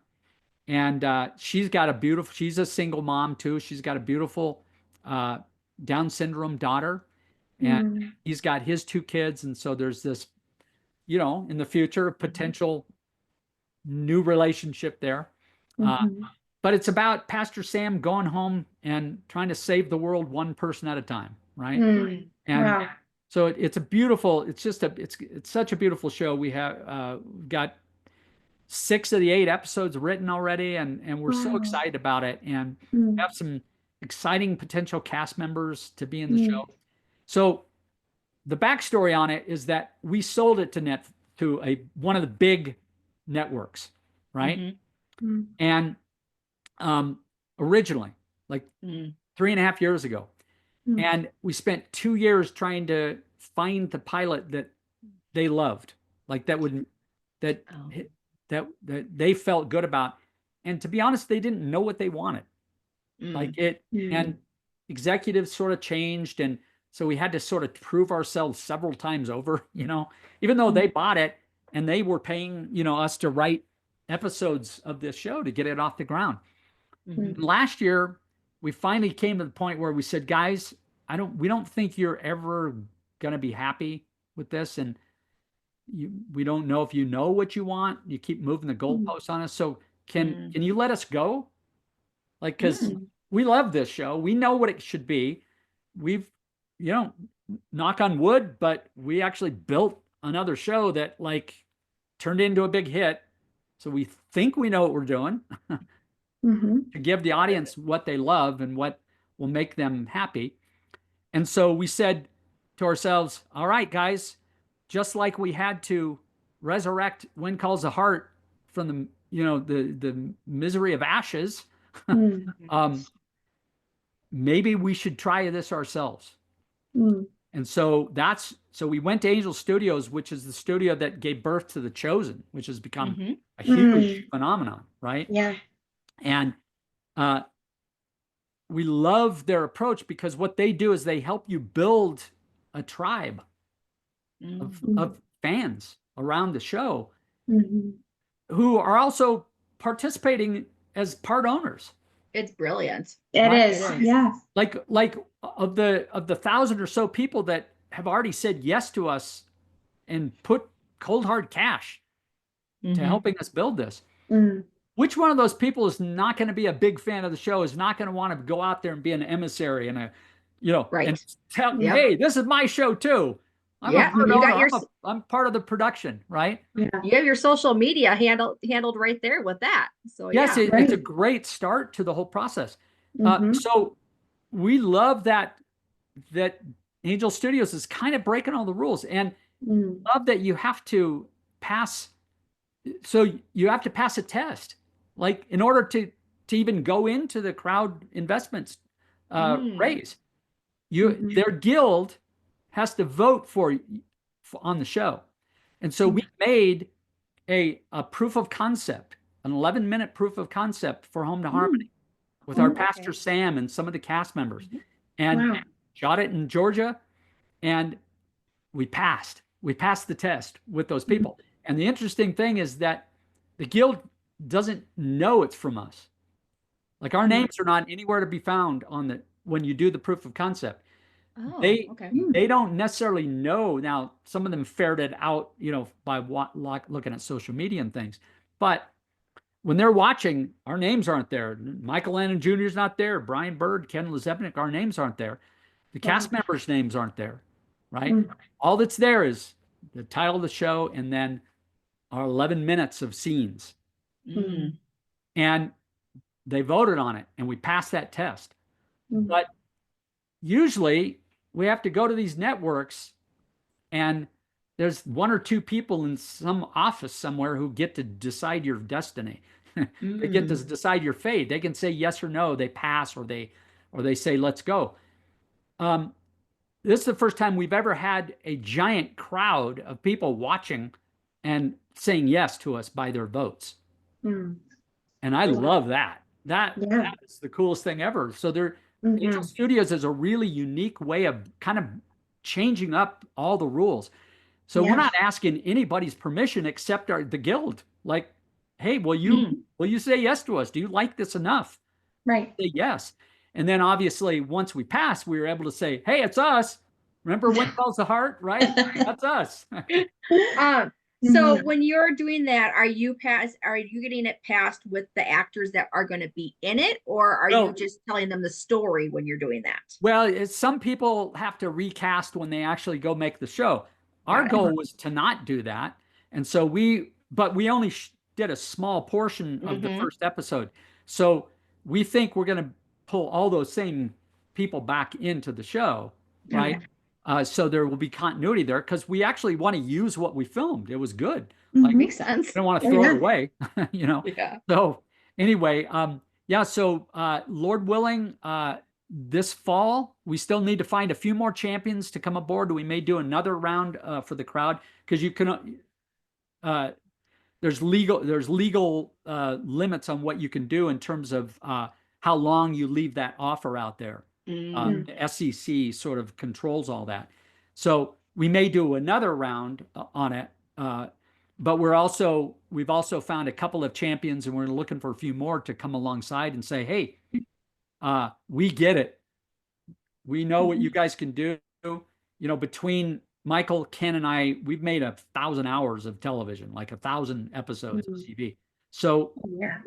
we feel like we're the guys to do this. But it's very old. It's like very film school style. It's like guerrilla style. Like, hey, we're like, hey, everybody's got to be everybody's got to lift gear on this set. Like the producers, the writers, everybody. Mhm. Right? We're all like we're Mhm. all like going back to film school to make it, on these with these new rules in place. Right. So it's exciting, it's exhilarating. We Mm. feel like we're starting all over with When Calls the Heart because Mm. we had to rescue that, and Yeah. God helped us. And so we've just been going like a step at a time, just putting this out there. Okay, God, is this your show? Whatever you want. Like, Mm. it's not no Wow. longer at that big network. Now that big network still, in order to allow us to leave, they said we still get the first right to look at it in case we want to have it anyway. Mm. Said, Makes sense, I guess. Yeah. Mhm. Okay, fine. We'll show it to you too. well, then yeah. Hopefully, you already, like you said, then you don't have to go too much further or whatever. You got your home already, so Mhm. Yeah. Oh, that's But, very exciting. We Yeah, will be so we're looking forward thrilled. to it. It's an adventure for us. It's a journey, and we love the idea of all of the fans who love what we do already saying, "Hey, we'll help." Like, we'll and a lot of them are very small, little, investments. They're not massive, but I love that. I love that, people are patronizing what they love, Mm. right? And they get to be co-owners of this, Yeah. right? This show Yeah. and co-producers. So I think that's even a bigger deal than putting hashtag Hardee's on the screen. Mm. I would agree. And Absolutely. then, especially because and I know that they're not all the same, but I know that when I was looking at like Jen Lily's, for example, like they did the different levels, and so you could have a certain thing that happens if you're able to do this level, and Yes. so it hopefully makes something that is attainable for those who want to do it in any form, which is Yes. nice. Yes, at a certain level, if you come in, you can be an executive producer on the show, right? And it's not a pecking order. It's just about like, well, if you come in at that level, then you obviously own a bigger share of the show than say maybe somebody who came in at a more affordable level for them. So, so that's, but there's what we call perks at the different levels. And, you know, almost everybody gets some kind of perk, you know? Yeah. I mean, I know Lori, and I know that she's done a few rom-coms with you guys. And so I was just like, to me, it was so exciting to see her step into that new role, and then to watch, you know, because I wasn't at the first RomaDrama that you did the drawing for the movie, but you know, all of it, you had your audience right there as a way to play, and it makes sense to give a role, walk, you know, and things like that. So yeah. 100%. Yeah, Lori Overholt, we love her. She's an executive producer on a few of our movies, and we'll do as many as she wants to be part of because we love her. She has great ideas. She's come in the editing room with us and helped us with to get it right. And you know, we love her. And you know, the what's cool about Angel Studios, but also RomaDrama and Christmas Experience and the Hardy's Family Reunion and all of these things that we're talking about is that we're breaking the rules. There's no longer a big barrier between the audience and the show, or the audience and the movie. I believe in making that distance as small as possible. When I was a kid, I'm just a, you know, lower middle class kid in the suburbs. Like I was nothing special about me. And I went to a mall when I was probably 10-ish when the original Batman TV show was on. And you guys are too young to know what that was, but it was black and white the first year, and then it came in color. Oh, wow. That's how old it was. Wow. But I saw the Batmobile. Like they brought it to the mall. Oh, man. As an exhibit to show it off. And like I was in heaven. I got to go touch it. I got to look in it. Got to sit in the seat of the Batmobile, right? And I was in heaven. Yeah. And the access that the audience now has, even if they want to say mean things about me, they're like getting right to me. Like you can DM me on social media. You can post on my page. It's a public page if you want to. Like I'm seeing that. Right? It's not, I don't hire somebody to do my social media. I'm doing all that myself. We are accessible in a way that has never happened for audiences before. And I love it. I think it's fantastic. And this new pattern of people now being co-owners of the show, when has that ever happened? It's always about the us and them, like the big shots in Hollywood and the Aren't We Amazing Club, right? Going and getting their trophies. Like, because they're, you know, wealthy, popular people that need it to get trophies too. Like, what's that? Right. Exactly. Now we're seeing each other. We get to greet each other. We get to see each other at events, and the distance is so much shorter. And I just think it's a wonderful thing. It maybe has a downside in some categories, but you know, if people feel entitled, like to do whatever they want, like. That's not good either, but that's a small, tiny part of it. Yeah. What I love about this is, you know, this whole podcast industry that you guys are part of, this didn't exist even when we started One Calls a Heart. Right. This is a new thing. You guys are citizen journalists who are building your own audience, right? And you're getting actors from TV shows to be on your podcast. When would that have ever happened back in the day? Right. It's incredible. Yes. Yeah. It's really 1000%. And I will say, there is an actress that's from Minnesota that I'm friends with. And there was one time I said to her, I have a question for you about Hollywood. And she's like, what's that? I go, what is an executive producer? And I'm asking that because if you look like at that point, I was watching Once Upon a Time, and there are like 300 executive producers that are listed on the show. And finally she goes, basically, let's narrow it down. And she's the actress on one of the shows. She goes, they drive a nicer car than me. Well, I maybe have, I can give you a more detailed answer if you want. I mean, it's so intriguing to me because there's co-executive. What's that difference between an executive and right? So there's different. Okay, so in television, I'll start there. So on a television show, Mhm. the reason why there are so many executive producers usually is that there's sort of this hierarchy that you go like it's like in the army, like when you get promoted to the next rank. Well, every year you're on a TV show, you get promoted to the next rank. You start as a story editor, then executive story editor, then co-producer, then producer, then supervising producer, then co-executive producer, then executive producer. And the showrunner of a show, the head writer, is called the showrunner. The showrunner is usually the top executive producer on a TV show. But like I've been on 3 shows where I was on for more than 5 seasons. One show I was on for 5, another show I was on for 5, and then I've been on When Calls the Heart forever. So since the beginning, because it's my show, Michael's show. So by the time I got to When Calls the Heart, I was already an executive producer on these other shows. Right? So you don't really get downgraded when you go to a new show, right? Because you're a general in the army. So if you go into a new war, you're a general in the new war. You don't get demoted. So that's in the TV side. There are some executive producers on the television side that aren't part of the writing team. In fact, quite a few in our case.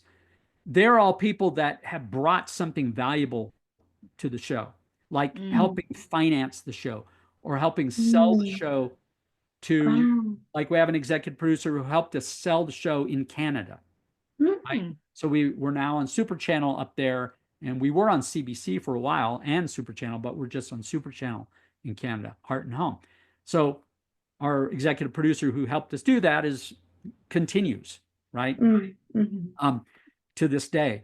In the movie business, the executive producers and there's sometimes 300 of them there too. Depends on how big the movie is. If the movie is, $100 million movie, well, it took a lot of, firepower to get to that, right? So somebody brought an actor in, somebody brought money in, somebody brought distribution in, and you get a position on the movie. The people that, however, that make the show or the movie are usually the core writer, producers, director of the show. And the tip for who has the most importance on any show is the last executive producer that you see before you get to writer and director credits. Oh, okay. Right? That's what's called the first position for the executive producer. And then comes the writing credit and then directing credit. And you've already gotten the actor credits out of the way and all those other cast of executive producers out of the way. So that's how you can kind of tell who might be the head writer or the creator or whatever of the show, person that has the most kind of creative skin in the game. Everybody else is important to the process for sure. They're all bringing something valuable, but the people that are in the trenches actually making all the major decisions, pleasing the network, pleasing the rest of the team, is that first group of producers there. So, that's a much more informative answer than I got. about it's kind of it's wonky. It's kind of like down in the weeds, inside baseball a little bit. But I understand why it's confusing, right? Because there's just like a cast of a zillion people on these movies, shows, and the other thing about like me as a producer, you wear a lot of hats, right? Yeah. You're a social worker, you're a counselor, you're a minister, sometimes you're the police, sometimes you're you're the last line of defense on decisions that get made, and sometimes there are impossible decisions to make because you have like competing voices coming in, because in Hollywood, the golden rule. Have you heard of the Hollywood golden rule? Have you heard of that? No, I actually haven't. No. So you know what the regular golden rule is, Yeah. right? Yes. Do unto others. Yes. You got it. In Hollywood, the golden rule is this: he who has the gold makes the rules, Oh, right? that doesn't Makes surprise sense. me. So the money talks, Yeah. Mm. and has to be listened to. Even the people in the deep trenches of creating the content have to listen to those voices, because that's influence. You have to, the goal is to please everybody. If you're a chef in a restaurant, you want everybody in that restaurant loving the meals that you provide. Yeah. No Yeah. different on a show. Mm. You're catering to all those people and keeping the audience in mind too, because they're the ultimate gold. Sure. Right? Yeah. Yeah. 'Cause if they don't watch, there is no show. Seriously, thank you, Brian. We are learning Yeah. so much. That's amazing. Well, it's, I've done it for more than 35 years. And so I've learned all the where the skeletons are buried and like where the bodies are buried. And, Areas you good- want to avoid. Yeah. Yeah. Some things I know too much about that I wish I could unlearn and unsee. Yeah. But it's, it's the good, the bad, and the ugly of any business. It's not Yeah. like there's not these kinds of things in other businesses. Right. So, anyway, but that, Yeah. hopefully it sheds a little light. If you think of the ranks in television, like that's helpful to think of military ranks. That's literally It how is. it works. Yeah, totally. And then 99% of the time, if it's, or I suppose if it's a network show, or then they make the final decision on things, or is it a percentage of your producers and the It other team who depends. decides? It depends. You Okay.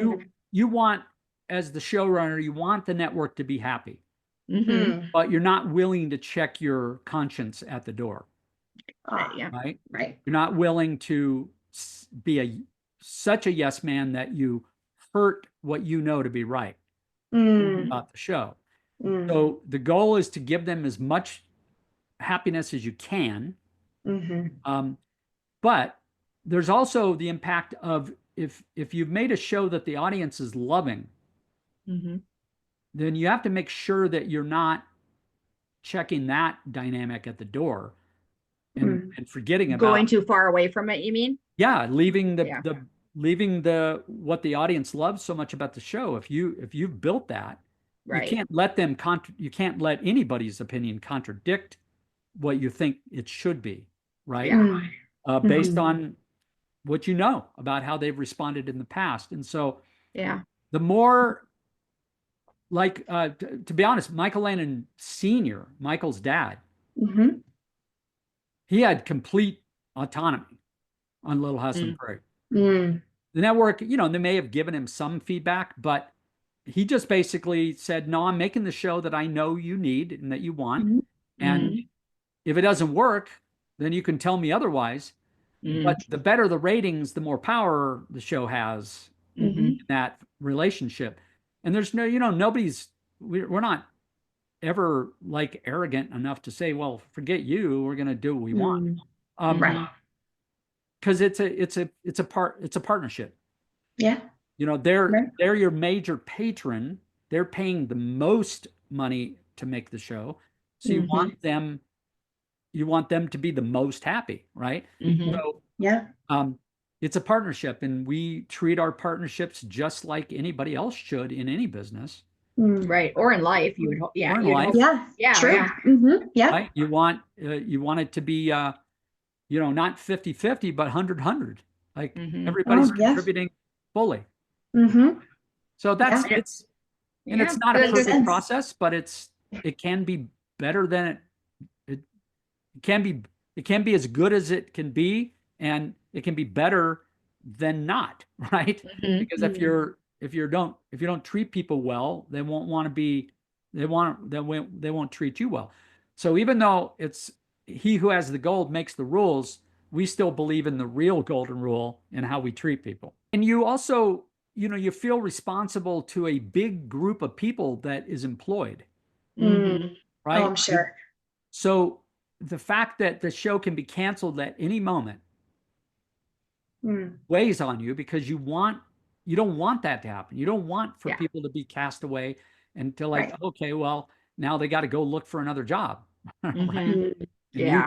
you too. So, Yeah. that's why, most of us have lots of plates spinning, because we've been on shows that have been yanked out from under us by surprise. Mhm.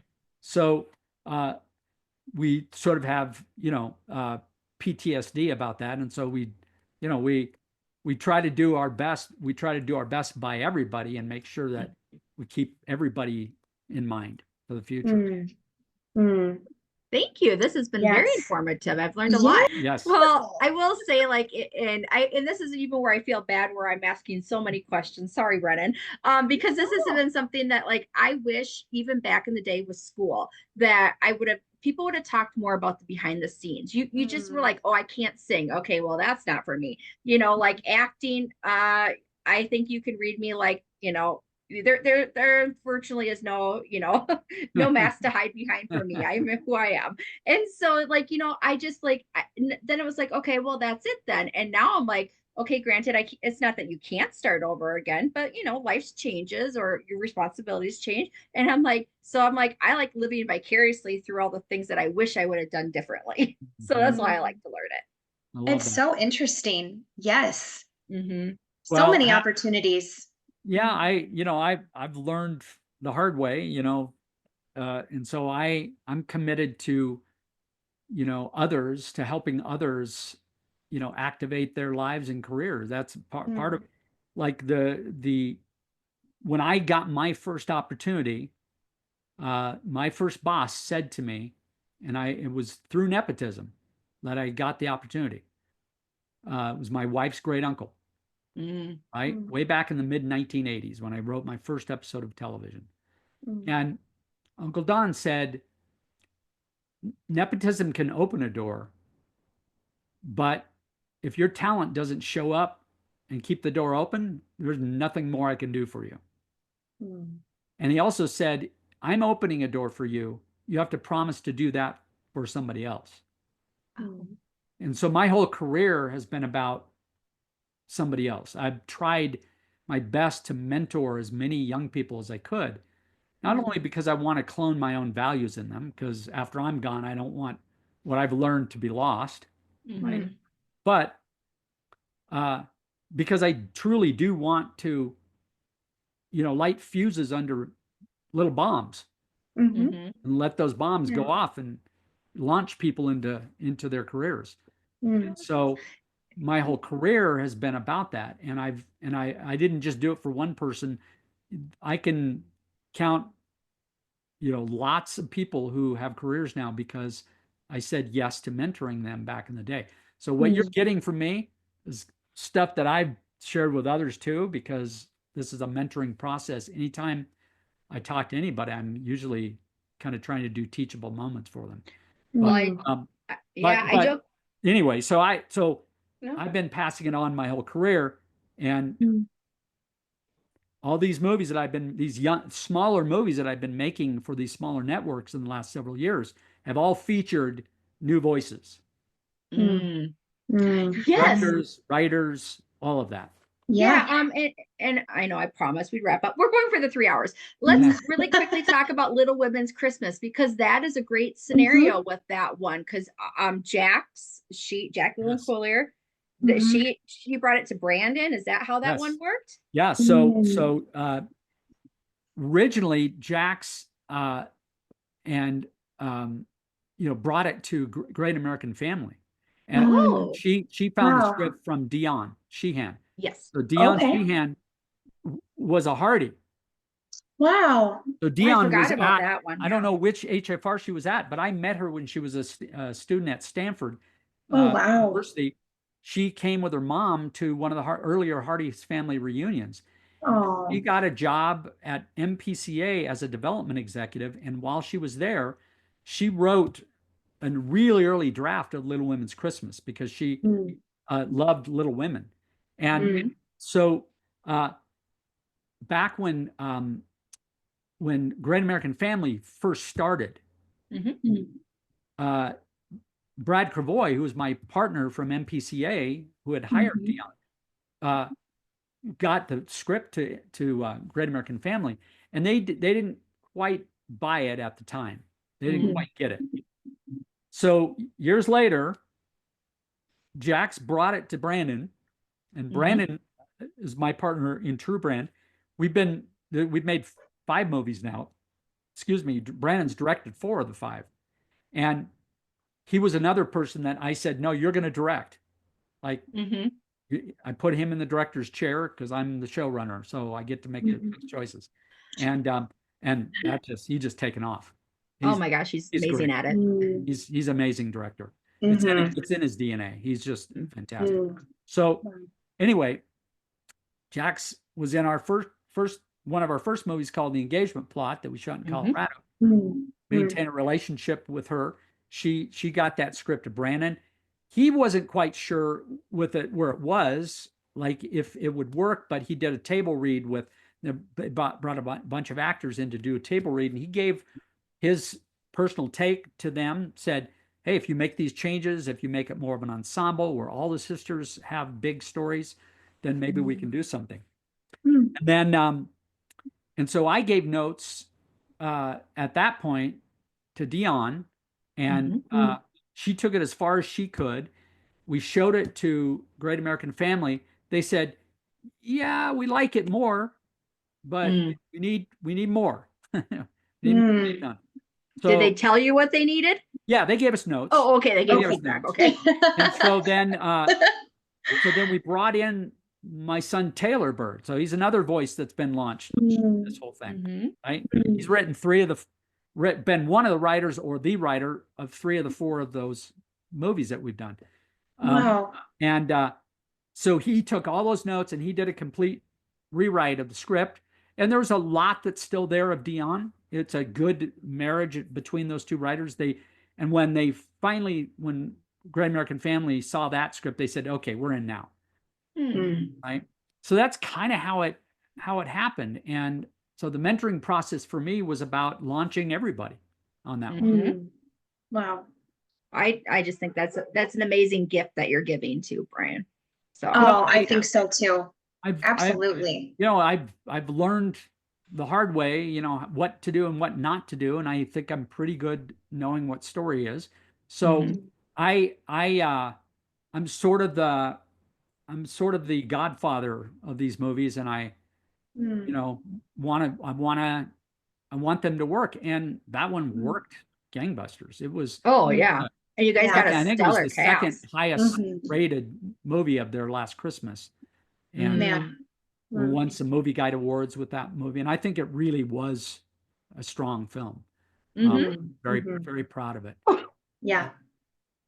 Incredible. No, I agree. It was actually one of my favorite of last year, just in general. So and I'm not just saying it because I'm friends with Brandon. And I did tell Brandon, I said, because Franklin is my favorite city in the whole entire world. I will place. I love scream it. that to the rooftops. I mean, I love Colorado too, but Franklin has a piece of my heart. I love filming there. We had a great time. I have a lot of family there. We got a bunch of my family in the movie. Wow. My nephews and niece are in the movie. Oh my goodness. Well, it's actually my cousin's kids, so I guess they're second cousins. But that's so cool. Yeah, the young gal Raleigh Risser, who played the kid who found her voice, and Laura Osnes sort of that's my cousin's daughter, Raleigh. Wow. And she has quite a voice. I mean, that kid is amazing. And her brothers sang in the movie, and her one brother was in Just Jake, played our barista in Just Jake. So, and then my cousin's Porsche, that red Porsche that we had at the end of the movie, where Brandon drives off in that Porsche in his cameo role. That's my cousin's car. It was my great uncle's car. I remember that car when I was 5 years old. Oh my goodness! Not my great uncle, but my uncle, his son inherited that car. So we've kept 56 Porsche, and I remember, and I knew it was there in Franklin. I said, we're going to put it in the movie. So. Oh my gosh, that's awesome. Well, because oh, sorry, Brennan. Oh no, I'm sorry. I was just going to say that's so cool that it became really a family project and a family experience. That's amazing. Well, our same, this is just me being honest. Our same approach to the Hardys and the hopefuls and to the fans of our shows and our projects is also how we make the movies. We want Mhm. everybody to participate if possible. Mm. So many of the Hardys admins are Mm. core, like super admin who like are part of our official pages on Instagram and Facebook. They've been extras in our movies. They've Oh, traveled that's awesome. to Colorado. That's They've so traveled to cool. Franklin Wow. to be extras in our show, our Man. shows, because we want we want for our fans to be part of it. Like Mm. it's just, I think it's a better way to do this business, to be honest. Oh, absolutely. And fans appreciate it so much, just to Yeah. feel like you're really part of something, not just watching it, but actually getting to be a part of it. Yeah. Yes.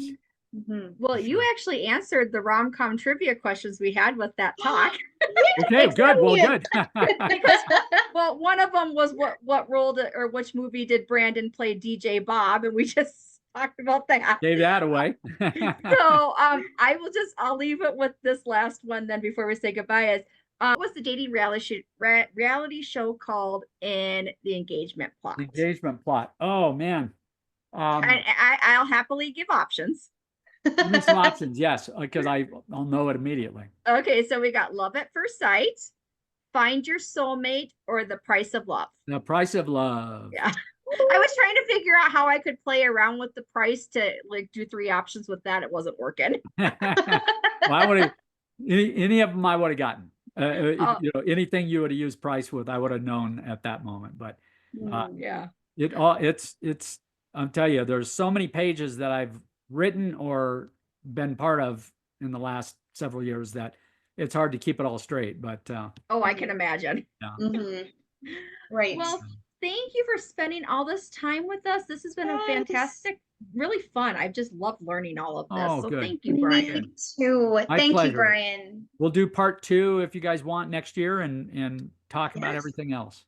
That would be Yes. great. We'll have another season under our belt, hopefully of Yes. 1 show, if not 2. Mhm, We'll have mhm. harmony, hopefully. So yeah. Now, I can Yes. tease this. Yeah, harmony, yes, too, but Mhm. maybe another one too. Oh. Oh, Brian, okay. In the When Calls the Heart universe. Maybe. Oh. I'll just tease that Leaving out. us with a big tease, Brian. Thank you.